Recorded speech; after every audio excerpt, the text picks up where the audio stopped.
Well, hi, I'm Pastor Bob Cook from the Greencastle Presbyterian Church in Greencastle, Pennsylvania.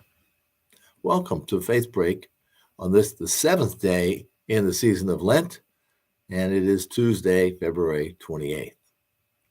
This morning, as I awoke and my mind turned towards an early morning prayer, I then thought about all the things that I was going to do today. And then I felt this little check that God isn't interested in so much what I'm doing for God as is God is interested in the relationship. So let's slow down, spend a little more time, be a little quieter in God's presence, and then you'll get your marching orders for the day. You see, God is relational, and that's something that's really important to understand. God isn't so interested in all the things that we're doing as to say, God, we did this for you and that for you, and whatever. God's interested in the relationship.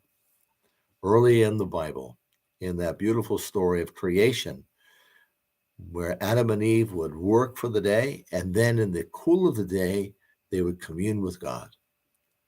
I think about that in ways that maybe you have someone special in your life that you can sit down with in the cool of the day, have a glass of iced tea or whatever it is you want to drink, and you talk about your day.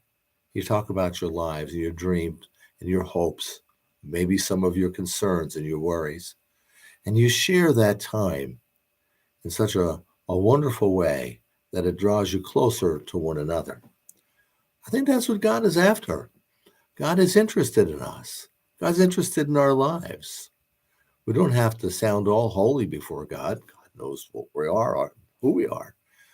And we don't have to worry about trying to impress God. I think that God wants us to share more of ourselves, but also to listen more and to learn, because God does have a lot to teach us. There's also that marvelous passage in the Revelation. It's Revelation 3:20, and you've seen pictures of this, where Jesus is standing at a door. It says, "Behold, I stand at the door and knock, and if anybody will open to me, I will come in, and we will share our lives together." Well, there's no knob on that door. There's a latch on the inside, because the person inside has to lift that latch and let him in. And that's the purpose of that wonderful painting. And you can imagine it. But what if you're that person inside and the door knocks, and it is the Lord on the other side of that door, and you open that door? What would you do? Well, you'd welcome him in.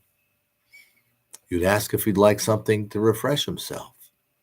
Have a seat. And then, because he's so interested in your life and he's so engaging and you feel so good in his presence, you'd share life and you'd share your hopes and your fears and your dreams. And there's a lot for him to teach us. And as we listen, he teaches. And it becomes to us life-giving. I think that's really important. And in this time of Lent, it's not, as I said yesterday, giving up something that God's really impressed you gave up chocolate. It's that God is interested in your relationship together, in sharing that. In the understanding of the Trinity, there's a Greek word for this, and it's called perichoresis, and it's best understood as a dance. If you've ever seen a folk dance where people get in together and they're all dancing, just sharing in the moves in the same way, and they're inviting other people into the circle, that's pretty much what God is doing, inviting you into the circle of Father, Son, and Spirit.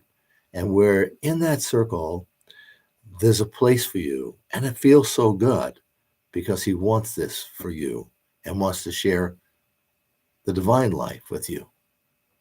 Well, I hope in this Lenten season that you'll spend a little bit more time listening, hearing, but also sharing, because God is interested in your life.